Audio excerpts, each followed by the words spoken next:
Good afternoon.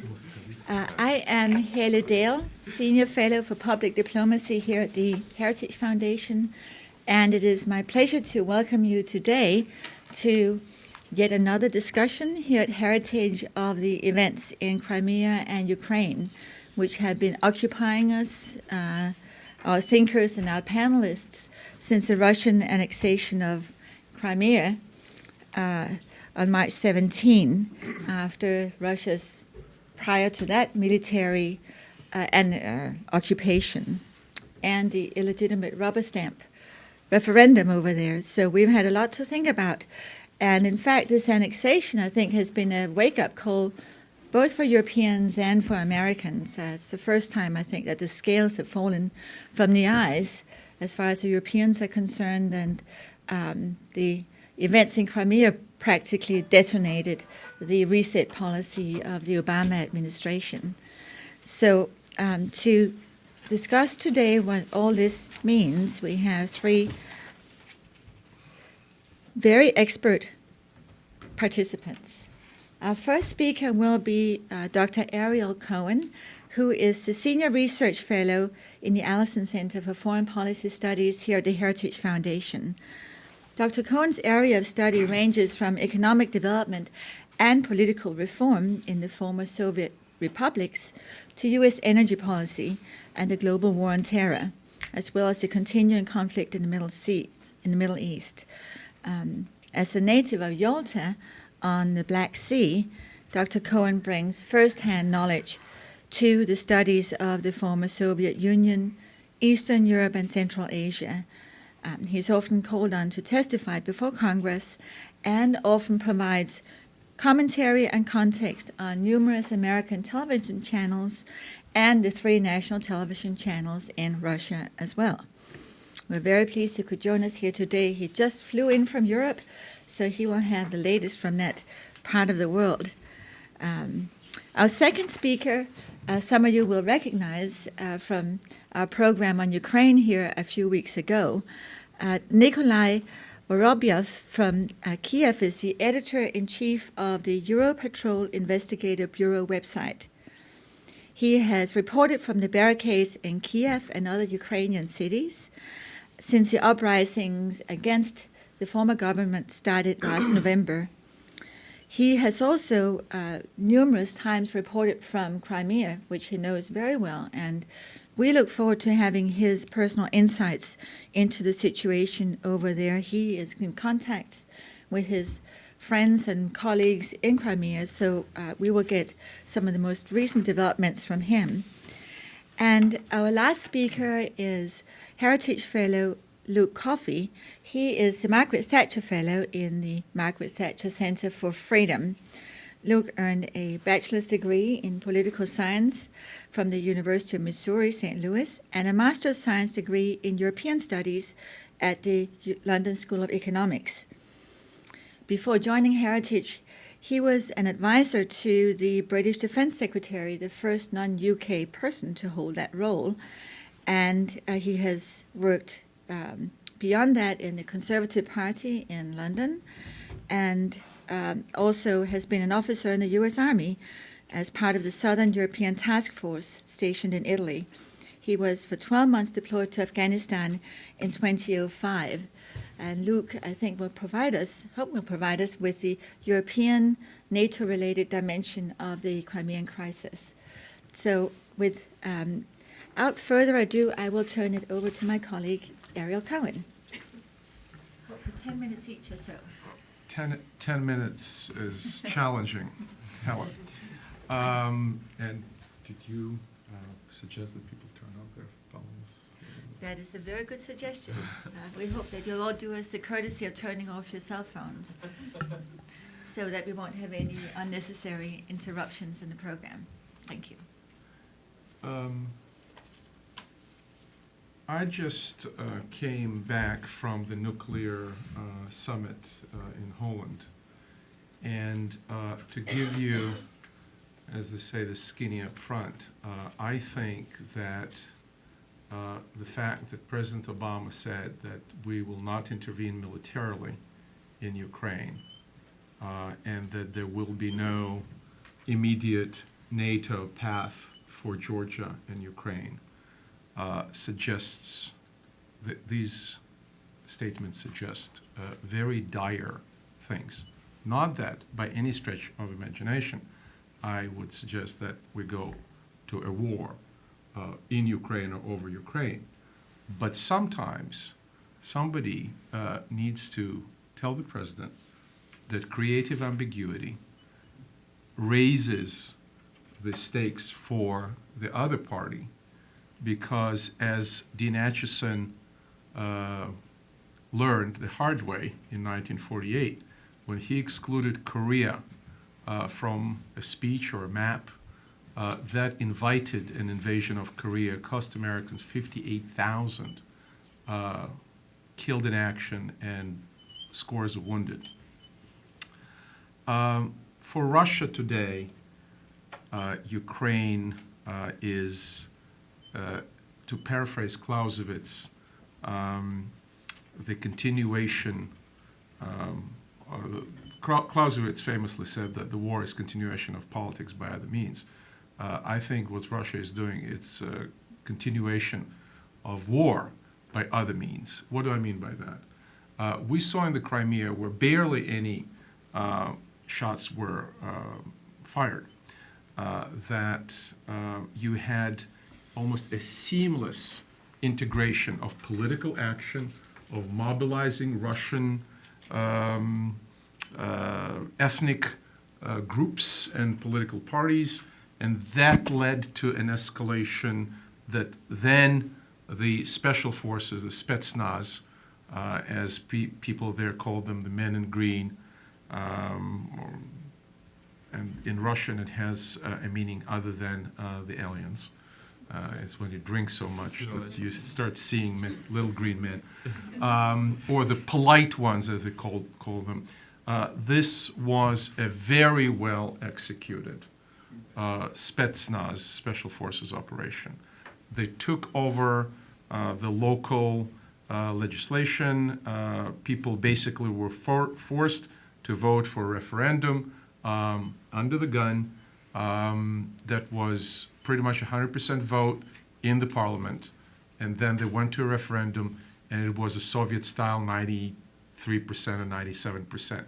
For the life of me, as somebody who was born in the Crimea, grew up there till the age of 8, and then came back many times, and was there last time in 2011. If you have the Crimean Tartars, which are 15% of the population, you have the Ukrainians that are, what, 24, 25%? Right. So together, these groups that oppose membership in Russia are already way beyond the 7% that opposed, and the result of 80% of participation, how you mobilize it in 2 weeks, it just doesn't make sense. But beyond that, the seamless integration of special forces and intelligence is very clear in the way how the Ukrainian Black Sea Fleet was handled. The Black Sea Fleet was ordered into a bay that is almost a lake, and it's called Lake Donuslav. It has a channel through which ships can go in and out. So the whole fleet was ordered into that lake by its commander, Admiral Berezovsky.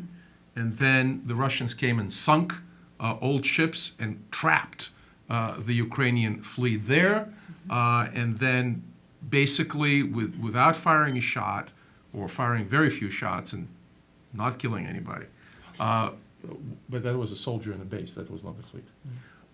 They not only took the fleet, they got the commander who defected now to Russia and became was appointed vice commander of the Russian Black Fleet.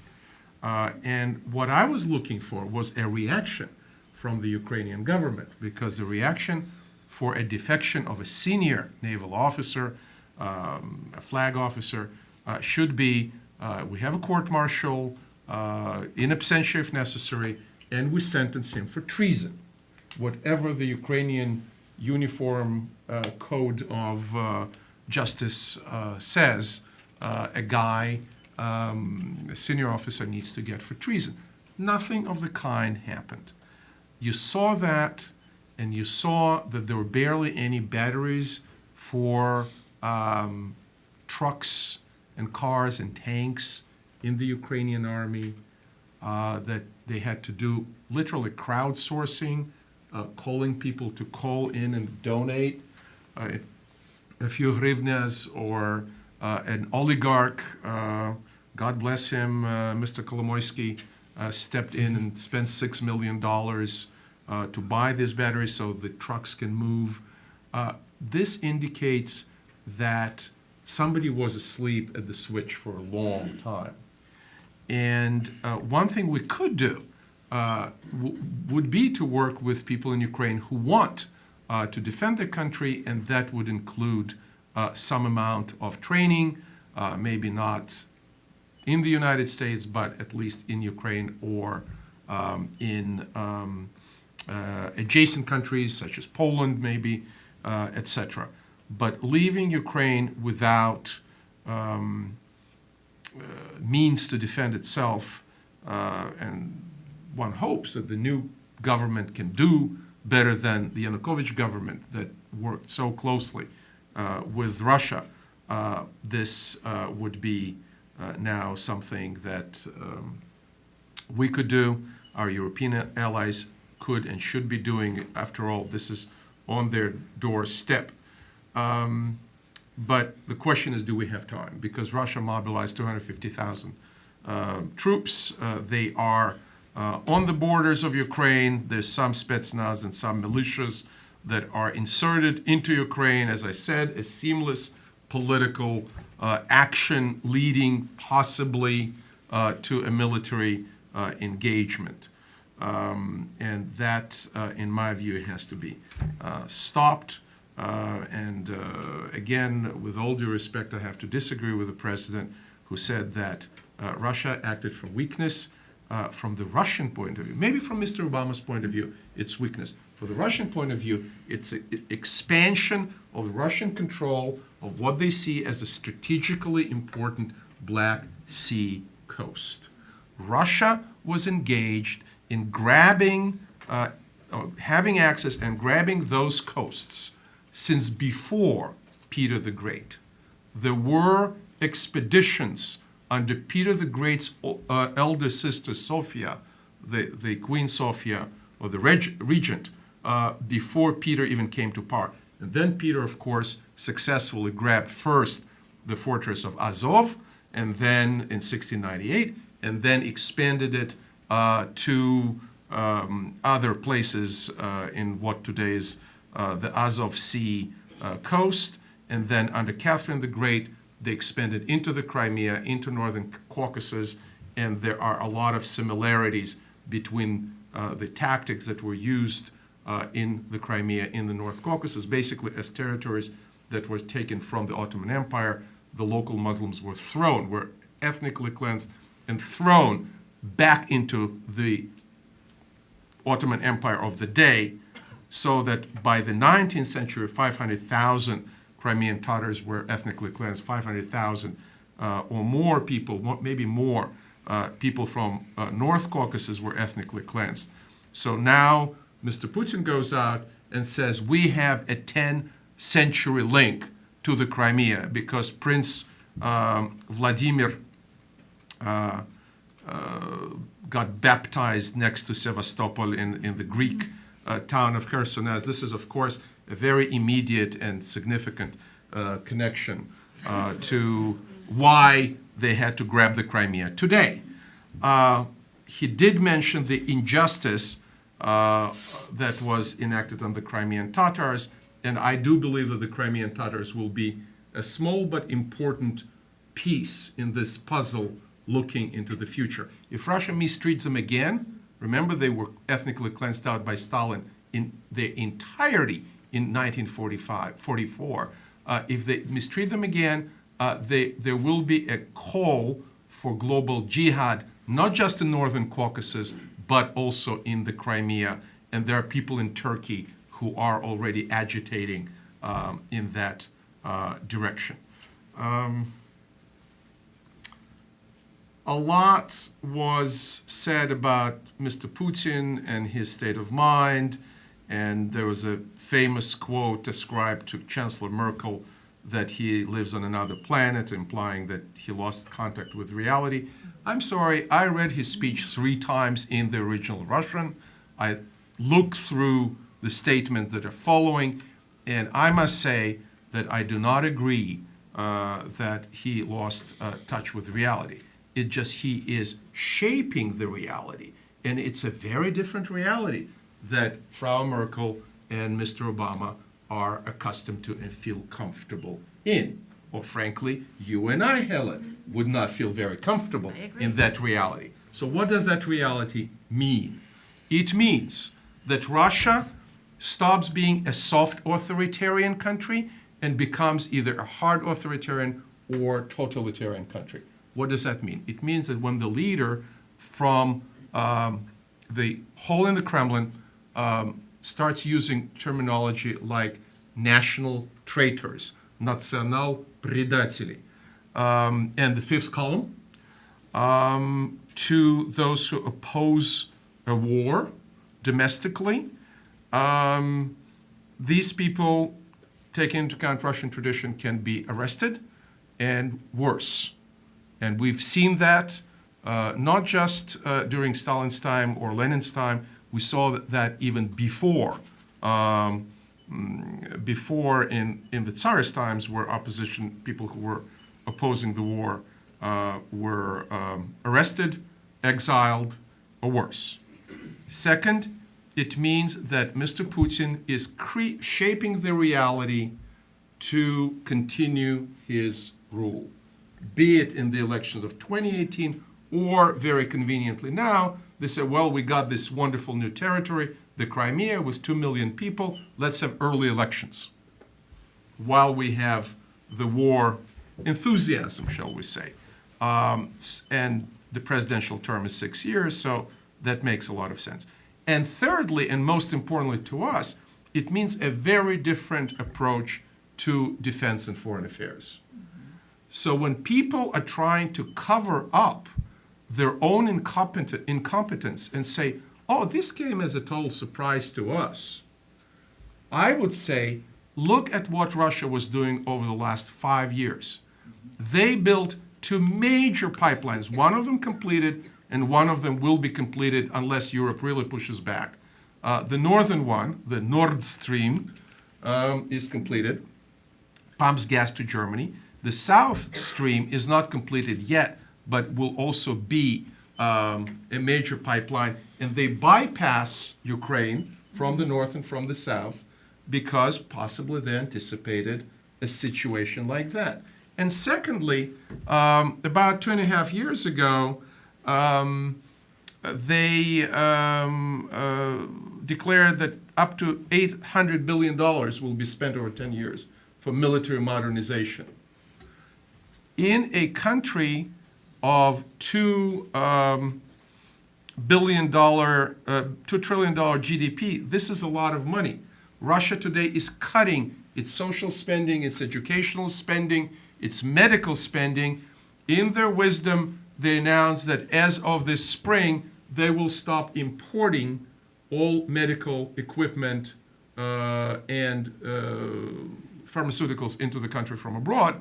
For those of you who know the dire shape in which the Russian medicine is in, you know this, for many people, this will be death sentence. They will just not have, if they don't have money to leave the country and seek medical treatment abroad, as a lot of middle class and upper class in Russia already do, they will not be able to get what we consider absolutely normal and regular treatment in Russia, because they need money for the military, they need money for the Crimea, they need money to cover the Olympics, et cetera, et cetera. So what I am seeing as somebody who lived there until the age of 16 is a return to a reality that would be easy for me to recognize, but has other very important and different dimensions.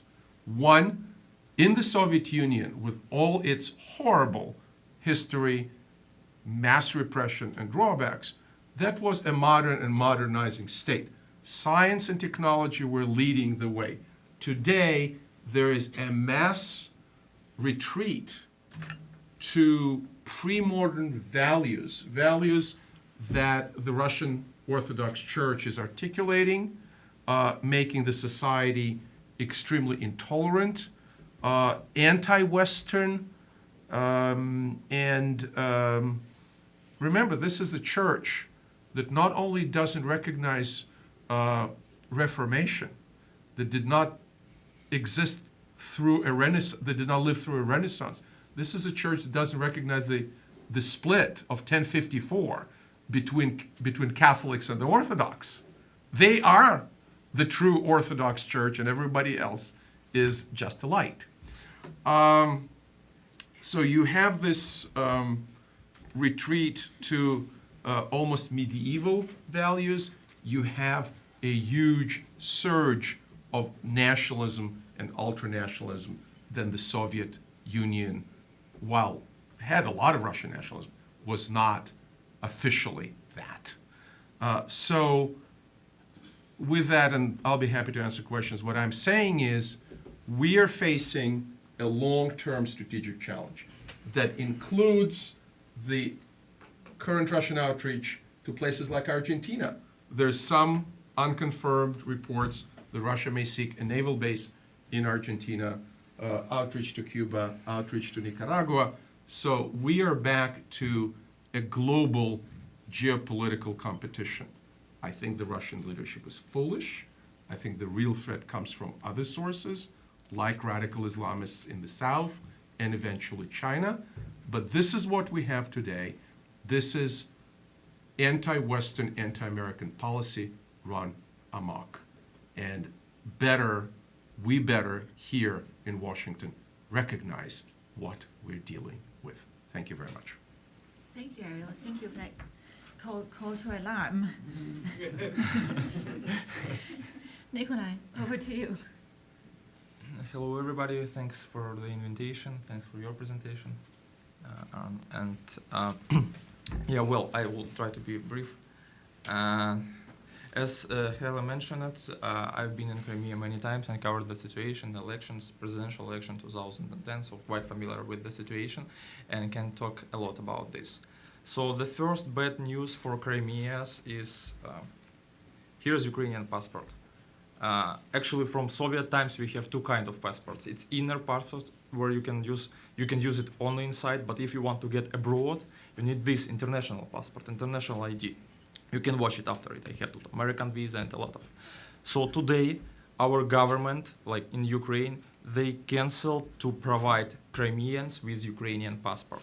European Union, they canceled their Schengen visa. As far as you know, Ukrainians still need a visa to get to European Union. So Europeans, they said that for Crimeans, as far as you are now members of Russian Federation, your Schengen visas are not valid.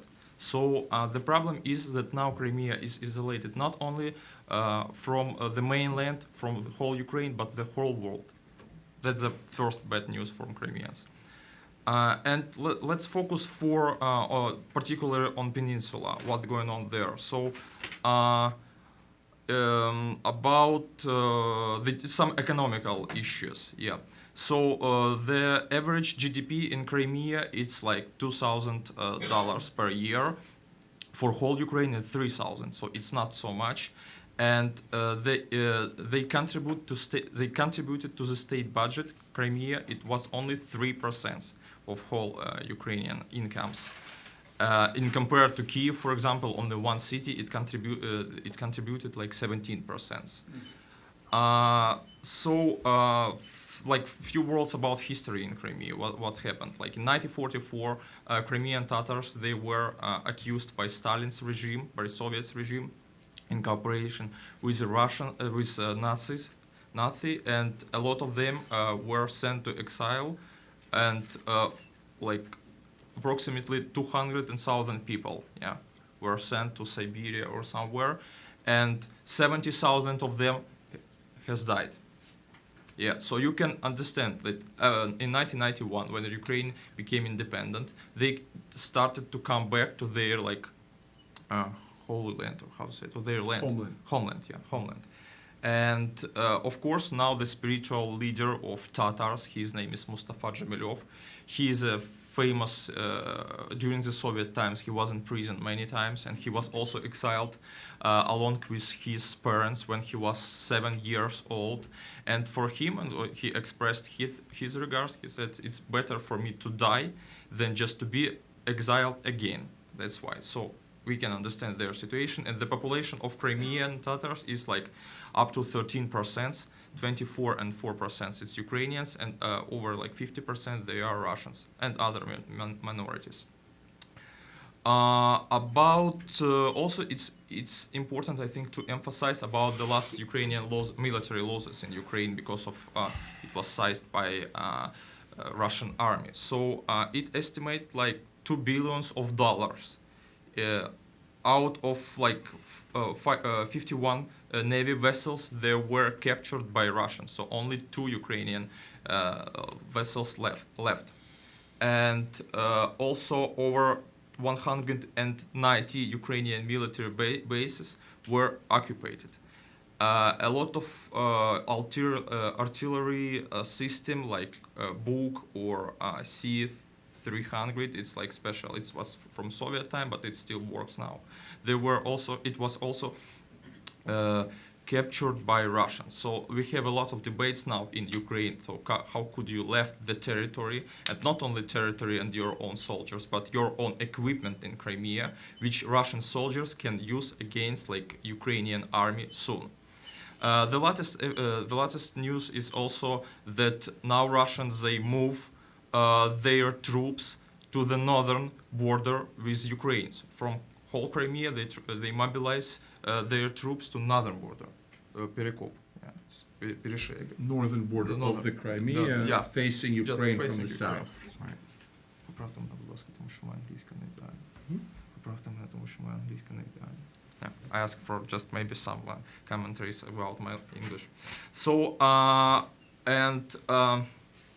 that's about Crimea. And Jamilov also, his information, he said that basically only up to 34% of Crimeans, they took part in the referendum. So it was not like 60 or 70%, and the results are not like 99%, because even Nazi Germany, they didn't vote like this. So it's impossible, of course.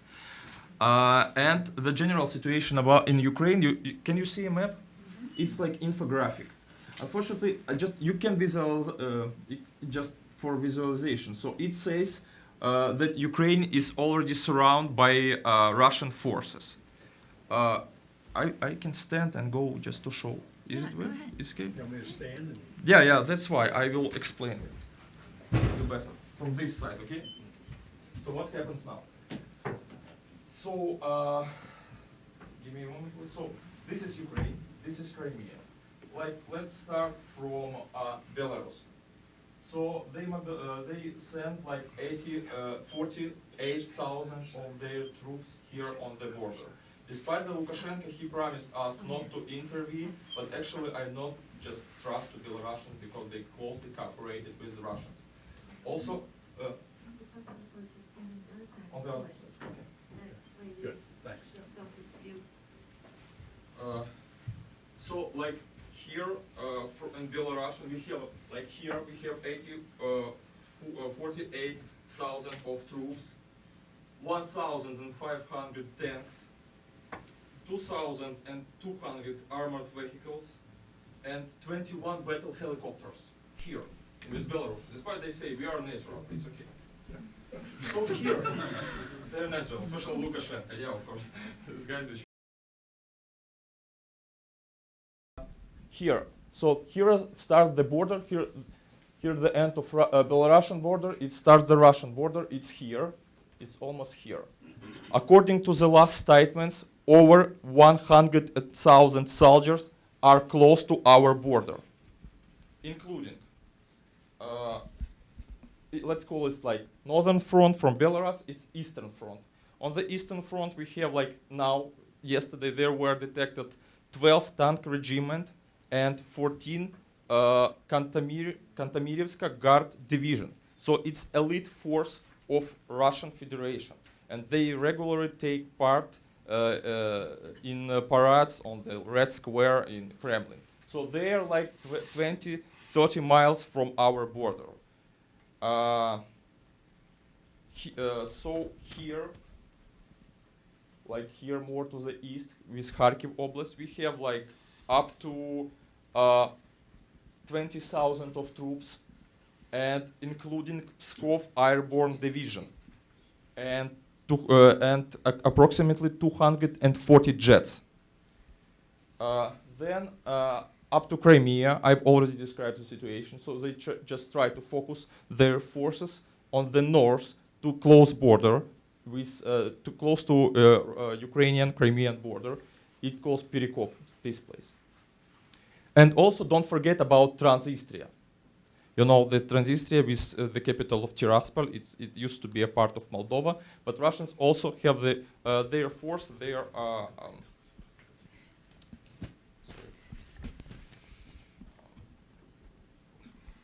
they're in local forces in Transnistria.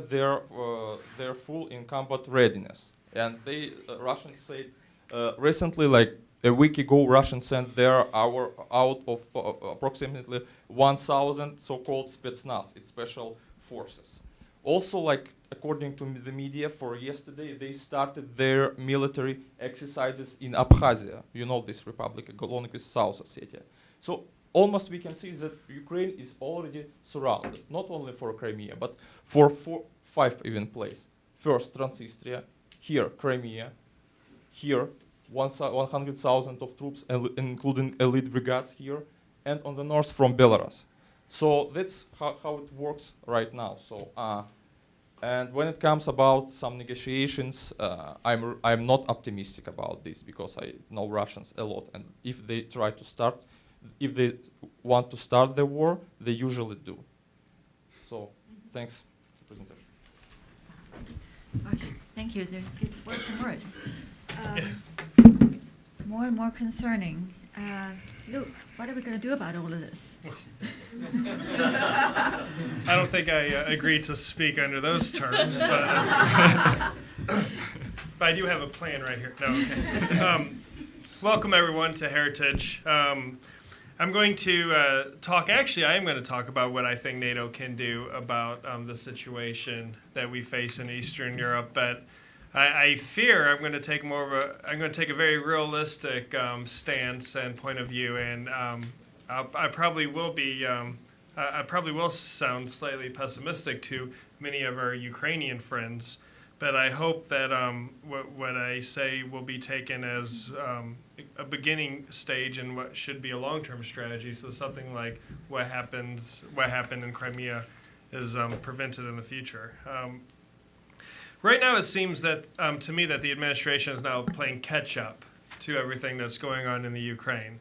We've seen an administration who has all but disengaged from Europe in almost every significant policy area. Now, the shooting has happened. The invasion has occurred in Crimea, and now all of a sudden, the vice president is dispatched to Eastern Europe. The president makes his keynote address on his previously scheduled trip to Europe about the future of European security and transatlantic relations. And it does, to me, it does give off the appearance of catching up to events. I mean, let's not forget that just 2 months ago, in the president's State of the Union address, in a speech of 6,778 words, the word Ukraine was used once. And now this is an issue that is, in part, driving his presidency. I think that there were a lot of foreign policy assumptions about geopolitics that this administration have now been proven incorrect. One, that Europe is secure and stable enough where the U.S. doesn't need to engage. 2, that defense and military power no longer buys you the amount of influence it used to buy you around the world. And 3, that Russia is a trusted partner and Russia can be a credible partner. And these false foreign policy assumptions, these false foreign policy assumptions have translated into poor policy making. For example, the removal of U.S. Forces in huge numbers from Europe, the unilateral disarmament of many of our European partners who have, I said unilateral disarmament, that's the best way to describe it. We have a sad situation now where just a few weeks into an air intervention in Libya, there are European countries literally running out of bombs to drop, not figuratively, literally running out of bombs to drop. Since 2008, European countries have reduced spending at about by 30% collectively. During that same period, Russia has increased military spending by about 16%. And this is a fact that many of you in this room have probably heard me say, but I love sharing it anyway, and I'll say it again. Just to illustrate this point, New York City spends more on policing than 13 NATO members each spend on their national defense. So since the end of the Cold War, Europeans have felt like they can disarm, and now they too are trying to play catch up, but in rhetoric. I'm pessimistic on this. I don't think that what's happened in Crimea and what could potentially happen in Ukraine will spark a huge increase in military spending in Europe. I just don't think it's going to happen. I don't think it'll happen until, I hate saying this, until the threat is on perhaps not on the doorstep, but inside the house. So what do we need to do in terms of NATO and the U.S.? I think we need to do two things. We need to reassure and reinforce. On the reassure side, there's a concern in NATO, for example, that once combat operations end in Afghanistan, this is going to remove the main cause of U.S. involvement in Europe in terms of training exercises, training events, and I think they have our European partners have a serious concern with this. I think that we need to make sure that we stick with pre-planned training exercises in Europe, especially Central and Eastern Europe, but I think we need to do more. I think these training exercises seem mundane or routine for American service personnel, and we don't appreciate the value our European partners place on these sort of training exercises. So we have Vice President Joe Biden go to Lithuania and say that the U.S. is going to actually be more involved and increase training exercises in the region, but this does not match up with reality. Last year, around this time last year, Admiral Stavridis, when he was then EUCOM commander and Supreme Allied Commander of Europe, gave his annual posture statement in front of Congress about European Command. He said that he had to cut 140 security assistance programs because of defense cuts to Europe. Fast forward just into last summer, and from when he made these remarks about March of last year, and then you move into last summer when his replacement, General Breedlove, said in an interview in the Army Times that he's had to reduce the number of military-to-military training exercises in Europe by 45% because of defense cuts and sequestration. So, clearly, we're not having, our actions are not being matched up with, our words are not being matched up with actions. And perhaps the best example of this is last November with our huge NATO exercise called Steadfast Jazz 2013. Now, this Steadfast Jazz, I'd like to talk a little bit about this. This was the largest live-fire exercise that NATO carried out since 2006. It was one of the largest NATO training exercises since the end of the Cold War. It was the first major NATO training exercise since the pivot to Asia was announced. It was the first major NATO training exercise since the end of combat operations in 2015 in Afghanistan was announced. And it was the first major NATO training exercise since the 2 heavy brigade combat teams were to be brought back to the United States and replaced with a so-called rotational force concept. So what did the United States do at this exercise, which was held in the Baltic region and in Poland? They sent 200 troops. That was it. I suspect we send that number of troops to like NASCAR events for color guards and these sorts of things, It was not taken seriously by the United States, and this was noticed and recognized by friends and adversaries alike in the region. If you travel to the region, people talk about this issue, but here, it's just another NATO training exercise that, flies over everyone's head and no one really pays attention to. There was going back to the President's State of the Union address, we have the NATO Summit coming up, which I'll talk a bit more about later in September in the United Kingdom, and not a mention of the summit in his speech. And there has been very little coming out of the administration on what this summit is really going to be all about. And then on top of the reassurance aspect, or perhaps lack thereof in terms of reassurance, the removal of the brigade combat teams, as I mentioned, the removal of various Air Force assets, the reduction in spending of ballistic missile defense, the way the change in terms of the ballistic missile defense was carried out back in 2009, where the Poles and the Czechs felt like they had the carpet pulled out from under them. These have all added up and created a situation where many of our NATO allies don't feel reassured. So what about the reinforced part? Look, the reality is, and this is fact, Ukraine does not enjoy NATO's Article 5 guarantee. And so by extension, Crimea doesn't either. A lot of European countries have gone through great lengths, have carried out strict and detailed reforms in the economy and rule of law and politics and everything else to be able to meet the criteria to join NATO, and they have. Ukraine is going through this process. It's a process, not an event. It's an ongoing process that Ukraine is going through as we speak to try to reform to be able to integrate in Euro-Atlantic structures. But the bottom line is they don't enjoy the security guarantee. But there are 26 European countries, 28 in NATO, 2 are in North America obviously, but 26 European countries that do enjoy the security guarantee.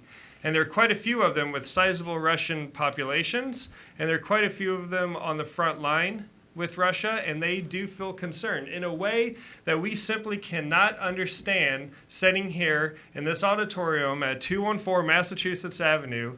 There are people in Eastern Europe who really are scared that Russia will invade inside NATO. And we can't ignore this.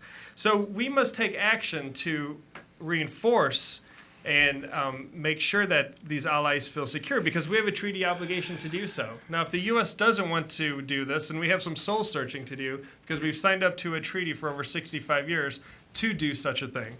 Some of the things we have, some of the actions that the administration has taken are positive, but I think don't go far enough. Sending F-16s to Poland, and I think it was like 6 additional F-15s. Remember like Top Gear in the 80s? I think those were F-15s, I might be wrong. To the Baltic states is a step in the right direction, but I think we can go further. And in fact, this is going to be a bit of shameless self-promotion. But back in October, the Heritage Foundation published a detailed report with 22 concrete recommendations back in October on what the U.S. can do to improve security with the Baltic states. So I would like to see more training exercises announced and planned with our Central and Eastern European partners, a more permanent presence of U.S. forces and NATO forces in Central and Eastern Europe. I would like to make the reasoning behind these deployments and these exercises very clear. I don't think they should be clouded under just routine training. I think that we should make it very clear that they are to defend the North Atlantic Treaty Organization's territory. And, Barack Obama might have had a problem with his red line in Syria, but you can't fudge the line on the map with NATO Europe and non-NATO Europe. And it needs to be made very clear, crystal clear to Moscow that there is actually a line, and you don't cross this line into NATO territory in Europe. And then Europe needs to get its act together as well. They need to do more inside the alliance. I already talked about the lack of military spending, But you have a situation where, on one hand, the NATO Secretary General says that this is the greatest crisis that Europe faces since the Cold War, and then on the other hand, France is selling amphibious assault ships to the Russian Navy. On one hand, the Secretary General says it's the greatest crisis. On the other hand, Spain allows Russian naval assets to bunker in Spanish territories in North Africa. You can't have it both ways. I think as a good example set by the United Kingdom when they announced recently that they are ceasing the sort of military-to-military cooperation with Russia at the time. And there are many people who would say the actions that I just outlined are provocative, but they aren't provocative. They're a response to a provocation, which is annexing part of your neighbor. So the idea that we are ratcheting up the tension, I think we would be responding responsibly by fulfilling our obligations through NATO. Now, briefly on the NATO Summit, this is going to be a great opportunity for NATO, I think, to answer the question it's had for a long time, that is, what's the point? We need to get back to basics. NATO is a defensive security alliance. It's not, that's its raison d'etre. It's not to intervene in far-off places. It's to defend, according to Article 6 of the Washington Treaty of 1949, it is to defend the North Atlantic region north of the Tropic of Cancer. It doesn't get clearer than that. And we need to refocus on this inside the alliance and make the alliance up to date with dealing with 21st century threats.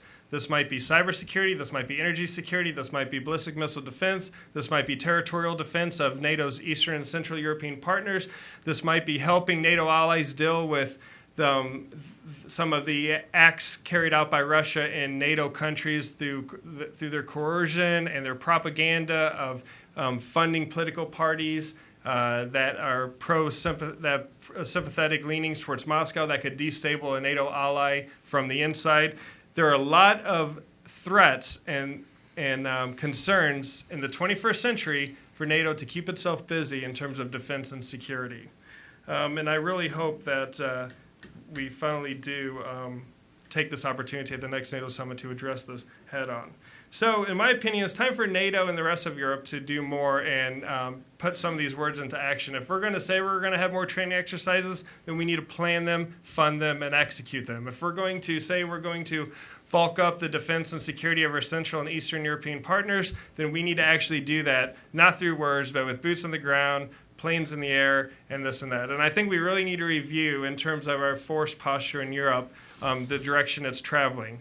Britain, for example, is removing all its forces from Germany, and now you have a former head of the British Army came out earlier this week saying that perhaps Britain should pause this and keep some of its forces in Europe. Let's not forget that the F-15s that went to Lithuania and the F-16s that went to Poland deployed from U.S. air bases in Europe. Because not only were the planes there, now I understand planes can fly around the world relatively quickly, but not only were the planes already in the region, but all the crews, all the spare parts, all the maintenance requirements were in Aviano in Italy and Lakenheath in England, and they could be sent forward to Eastern Europe quickly. So it's time to take some of this rhetoric we're hearing and put some funding and action behind it. Thank you. All right. Thank you to all of our three speakers. We have a few moments for questions from the audience. We have one here in the back. We have a couple of roving microphones, so please introduce yourself by name and affiliation. Right here in the back. Thanks. It's on? I don't think it's on. We'll hear you. Okay, good. So I'm going to do a remarkable thing for a conservative audience member. I'm going to simply stipulate that I agree with virtually everything that all three speakers said here at Heritage. I have two questions, and so I'm a former Naval Intelligence Officer, former Assistant Secretary of State with Powell and Rice, and I have two very fundamental questions. One, if we read what we're reading now publicly, Can we have the name, please? Robert Charles. If we read and understand what you're saying clearly, the Ukraine is history. I mean, the trajectory is pretty poor right now. What happens? What is the U.S. response when these moves begin to happen? Is question one, because I think we're way behind the curve. We didn't do the Reagan thing, which is to say peace through strength. We missed that call. We can still try, but we're way behind. And the second question is, taking Ariel's main point, which I take to be completely true, this was a multi-year, well-prepared PSYOPs internal acculturation process.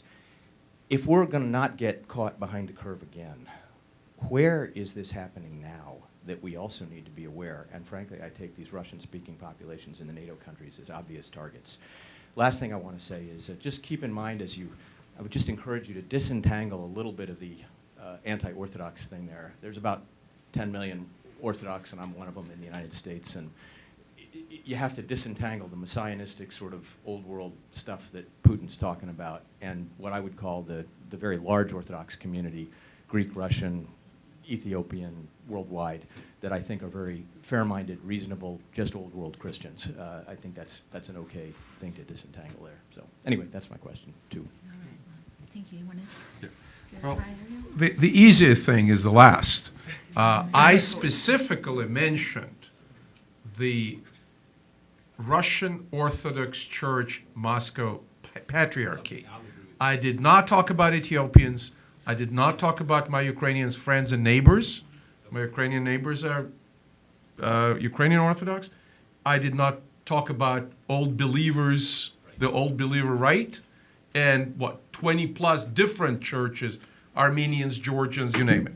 I'm talking about this unholy alliance between the Russian Moscow Patriarchy Church, the same alliance, if you roll it back, from Peter the Great till the Revolution, there was no patriarch. It was a ministry run by a civilian. Can you imagine a church that is not run by a priest? It was run by a government official. And I thoroughly agree with you. My wife's grandfather was executed in Lubyanka as a plain everyday Orthodox who didn't agree with state-run church. And so absolutely, I take that. So I'm talking about using the church as a tool of state, and I have, in any religion, any denomination, a lot of questions about that, be it Moscow or not Moscow. In terms of where else it's going on, just look at the map. Transnistria, Russian population, to detach Transnistria from Moldova, it's de facto detached. What I'm concerned about, in addition to the Baltic states, definitely the Baltic states, 50% give or take of the Latvian population, maybe a little bit less of Estonian population, are Russian speakers. And it's not just co-ethnics, it's not ethnically Russian people, it's anyone whose native language is Russian. So this is going beyond the racial or ethnic definition that we unfortunately saw in Europe in the darkest days of the 1930s. Northern and Eastern Kazakhstan, large Russian population, majority Russian population, and a lot of Russian imperialists. Some of these imperialists I used to admire and respect, like Alexander Solzhenitsyn, who talked about bringing parts of Kazakhstan back into Russia, parts of Kyrgyzstan. So you don't know where you stop. Germany, 5 million.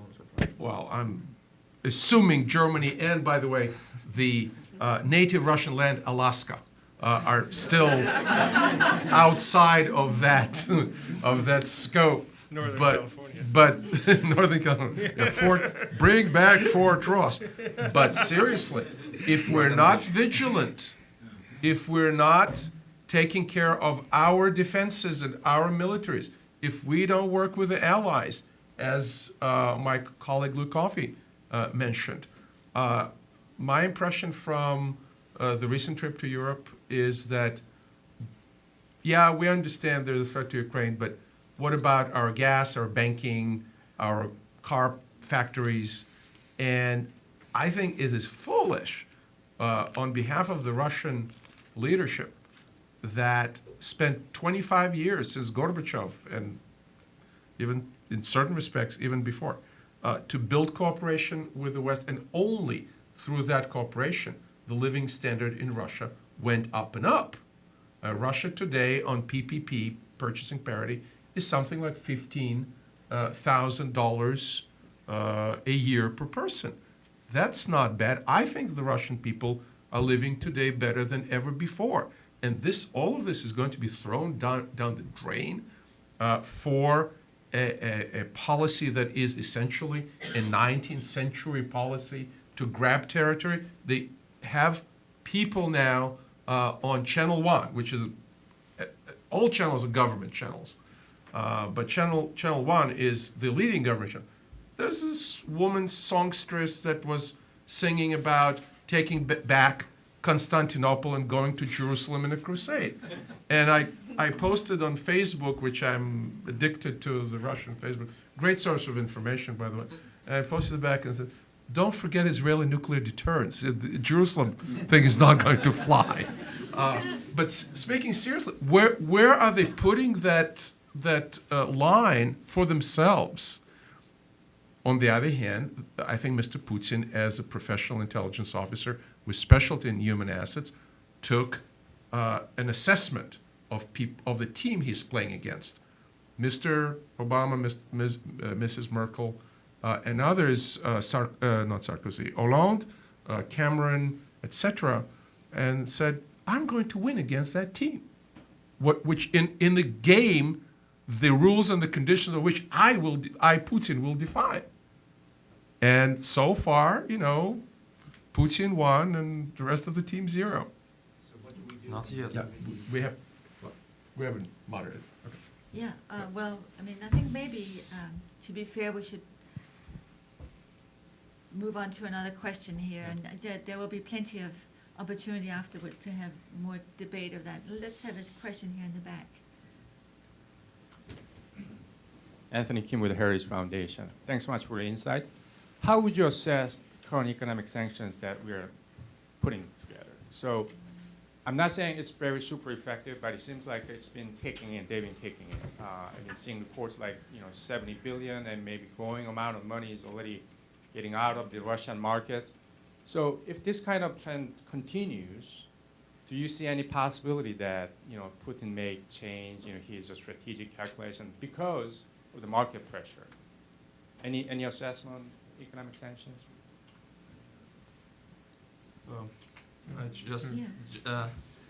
I'm not competent enough, just specifically how much Russians have lost staying in Crimea on international markets, but what a lot of here in the United States, a lot of people they're confused.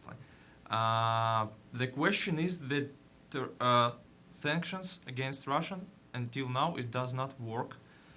And because of Russians, and especially Putin, he does not care about money. He is the wealthiest guy in the world. They have enough sources to support their own population. At least they can if they will lose some European market, they will find some another partners where to sell their gas and natural sources and with whom to cooperate with.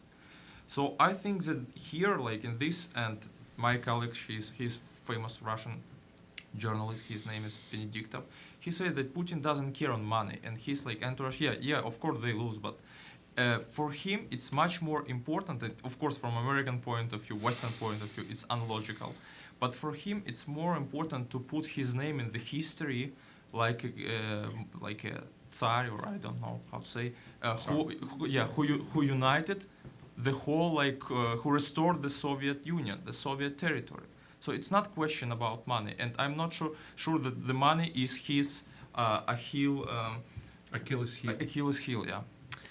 I think Francis Underwood said in the House of Cards that he can't respect any person who would choose money over power. So I agree. I think that Putin sees this as his place in Russian history, and he's like the czars before him. He's taking now what he thinks already belongs to him. On the economic sanctions, I think that perhaps we need to work closer with our allies in Europe to try to broaden some of these, expand the list of the targeted sanctions, and look at ways that besides of having just tens or dozens, have hundreds of these officials targeted. But this needs to be part of a larger strategy, which actually goes back to the first question the gentleman had about what do we do about this. I said in the last talk that we had here at the Heritage Foundation on Ukraine that I described it, I think it was Russia is playing chess, the European Union is playing checkers, and then I jokingly said Obama's playing golf, but that's because he was playing golf at the time. But I think the U.S. is probably also playing checkers. We need a strategy on how, and not a reaction. We need the strategy to focus on the economic side, the diplomatic side, the military and security side. You know, it's all very well to have this reaction that we need to send anti-tank weapons to Ukraine. Like, immediately. We need to do this now. We need to do this tomorrow because Russia could invade next week. But guess what? If they can't operate them, if they don't know how to use them, they don't know where to best deploy them, then it's completely pointless. And what will happen is Russia will be in possession of some new U.S. anti-tank weapons. So we need to think this out in the same way that Ariel really, I thought, explained very well how for Vladimir Putin this is very deliberate. This is a plan. This is a strategy. And we just do not have that right now in the West. It's completely absent. So that's how I would say, what do we do next? We need to get back to the drawing board and play catch-up. So. Well, somebody's not just playing chess, but also carrying a baseball bat. And this is a deadly combination. Helen, with your permission, I also want to say something to Anthony. Sure. Anthony, while I agree partially with my colleagues that Mr. Putin is thinking about his place in history. And if you think about Russian history, yes, the Tsars or the general secretaries that expanded the borders, by that standard, have a prominent place in history, like Stalin, like Catherine the Great, et cetera, et cetera. But at the same time, Mr. Putin, and I've been in a number of meetings, and I sat through a 1.5-hour lecture by Mr. Putin about oil and gas, and this was like a lecture of CEO of Russian Rosneft Gaz Inc. He knew the throughputs of pipelines, the capabilities of ports, the dates when this pipeline will be completed, the amount of money you need to build this project. He understands that. And if things start to look really bad, I think there'll be Mr. Putin and people in his entourage who will start doing cost-benefit analysis, because as long as we are assuming some rationality, it's different rationality than Mr. Obama's rationality, than Mr. Merkel's rationality, or even George W. Bush's rationality, because it's still there's the East and there's the West and there's different traditions. But dollars and cents start to make sense when you cannot bank, when you cannot wire money back and forth. They're talking about banning Visa cards. So how would the Russian tourists pay in Turkey when 4 million Russians go to Turkey every year for a vacation? Do we want to go? Do they want to go to a Soviet-style, a North Korean-style arrangement where the 300 people in the country with Visa cards and everybody else get a different card, a ration card? Hopefully, the Russian people will not stand for that. And Russian oligarchs, those who are close to Putin, those who are not close to Putin, understand that massive disruption of economic ties, of foreign trade. Russia worked for, 18 years to join WTO? All that will go down the drain? It is difficult for me to imagine. But on the other hand, there were millions of people in Russia in March of 1917 who could not imagine the Bolshevik Revolution. Right. Well, I think we'll take, we've got two questions here, one here and one over here. Why don't we just kind of get them out there together and get them Yeah, Dr. Michael Krauss, I'm a former soldier as well as a businessman. I'd like to focus on the intelligence question. We are vaunted for our ability to listen. And it seems to me the debate of the NSA listening capabilities are clearly well known. As a former soldier, I'd say, first of all, in a Spetsnaz operation, no name tags, no bumper markings, and no communications. Please note, there were no communications that we could monitor, at least so it's reported to me in the intelligence world. We did not do what President Carter famously did, maybe that's the only good thing he did, in relation to the proposed invasion of Poland. He authorized the New York Times to reveal that we were monitoring the activation of Soviet military headquarters preparatory to that invasion, and NATO was alerted to that. So in this case, where is our intelligence here? What signals do we have when the liaison is by word of mouth, by trusted messenger, to activate commands and so forth? How do we do that in the sketches that you have collectively made that say, we don't know what's coming off next? That's the old-fashioned way. Works. So, I think we're going to take this question over here and then let our panelists have a go at your thoughts.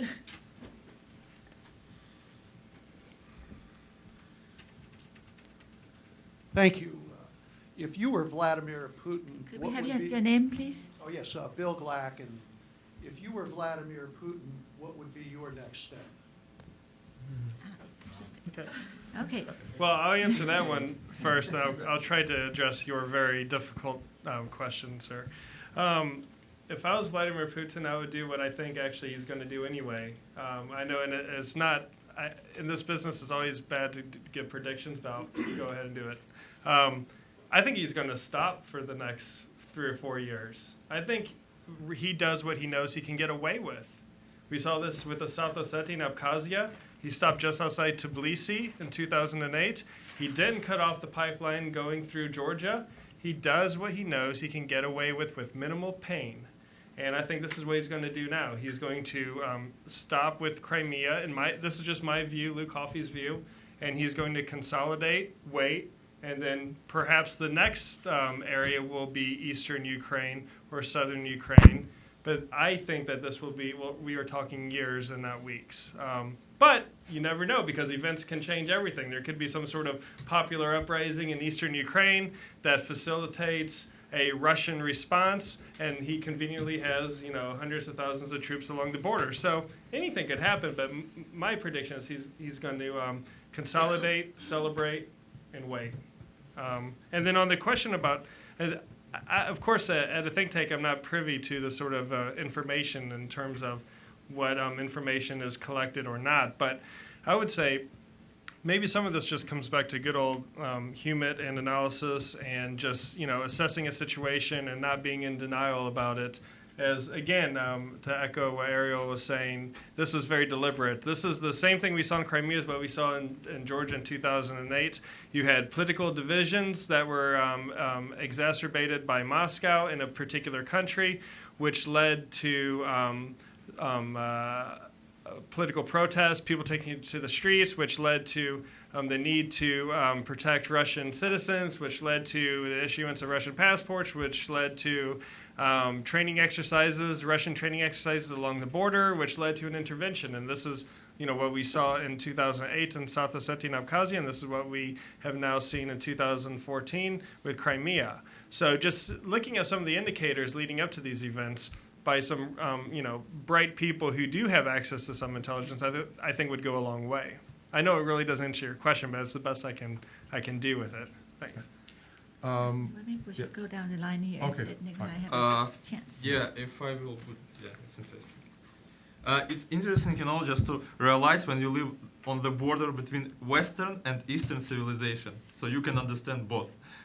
If I would be Putin, I don't know. Actually, we underestimate how Russian army is strong, because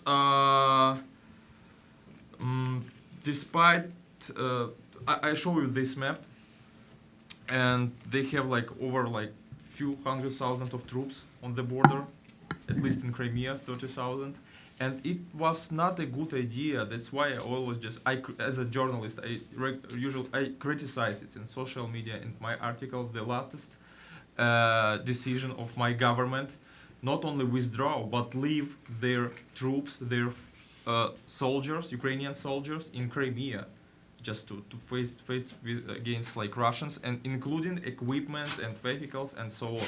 That's why it's like empire things. So this like without any saving the Crimea without any shot, it means that it will increase their appetites. So they think that we can do more, guys, and we can just criticize here like Russian people, Russian voters, including Putin, but according to the last statistic of Levada, it's state, but it's quite objective research center in Russian. The rating of Putin after signing the Crimea, it increased dramatically.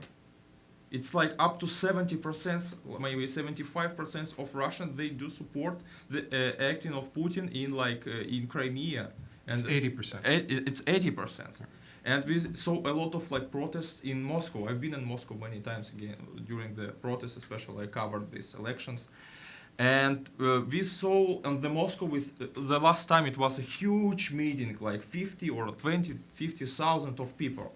But only in Moscow, there are like 6 or even at least 8 million of citizens only in Moscow. So what means 50,000 for him and for like Russia? It's like a few 0.1% or something. So that's why. So he understands what he clearly understands what he do. So that's my opinion. Okay, Ariel, you get the last word. I You go had the both last the word. first and the last word. Wonderful. Lucky. Two very good questions, and Quick wrap-up. these questions go to the gist of how policymaking should be done. We need to understand the adversary, which I argue there is a huge gap today in understanding what the other side is thinking, what the other side is planning, what are the tools and strategies the other side is implementing. Because if you say, oh, they're just weak, and no, you, Russia, cannot possibly behave like that. We at Columbia University, at Harvard Law School, do not approve of that. Well, gee whiz. And they, in the Felix Dzerzhinsky Red Banner KGB school, do approve that, and how? Okay? Crimea was by the book. Sorry to tell you. Now, what he's going to do is to assess cost-benefit, conduct cost-benefit analysis, and then there are 3 options on the menu. Option A, option B, and option C. Option A, or 4 options. Option 1, do nothing. Wait till Ukraine will tear itself apart, because there's a large chunk of the voters in Ukraine that are pro-Russian. So what we saw going on between Yanukovych and the pro-Russian forces will continue. And at some point, somebody will say, well, only Russia can help us. The heck with the West, they only talk, they don't give us enough support, they don't give us military support. And if somebody a little bit more suave, a little bit more sophisticated than Yanukovych makes a presidential bid or becomes a prime minister in a coalition government, that's it. You get you achieve what you need. And back to Anthony Kim's economic argument, Ukraine would be a huge hole leaking red for Russia, tens of billions of dollars. And Russia is not doing that well already. So he would assess it, and option 1, do nothing. Option 2, grab 6 most pro-Russian oblast regions in the east. Option 3, move all the way to the Dnieper River and stop, the so-called left bank Ukraine. And option 4, continue in the south, grab Odessa, and hook to Transnistria and the border of Moldova and practically border of Romania. So there are 4 options. Now, in terms of intelligence, I think this is a 64 trillion ruble question. We, as intelligence community as a culture do not like human intelligence. We like gadgets. I like gadgets. 1, 2, 3. They're nifty. The intelligence that you need real time from highly placed human sources is not nifty. It's not clean. Sometimes it goes wrong. You have examples of the Iraqi situation. But if we don't have assets that we can get really high-level intelligence in a situation like that, we're flying on blind. You have Director of National Intelligence testifying, saying, we didn't have a smoking gun. Well, gee, sir, you have to have people who connect the dots. People who connect the dots have to speak the language, know history, know geography, know politics, and try to think like Russians, like the Russians.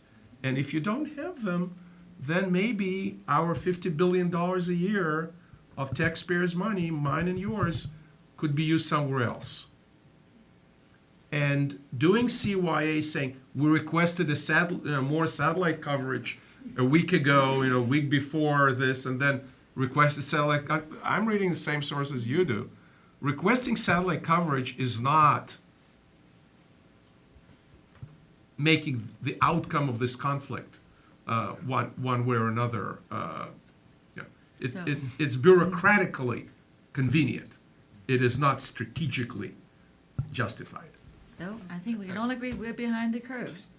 Just very quick. Except regarding the intelligence, it was really funny just to hear that I was on my first national state channel, Russian. I was accused as a spy because we get some grants and we cooperated with National Endowment for Democracy, and Russians, they're sure that this guy, they organized the revolution and everything was going on there. So that's their view. That's true. I can show you this story at the main channels.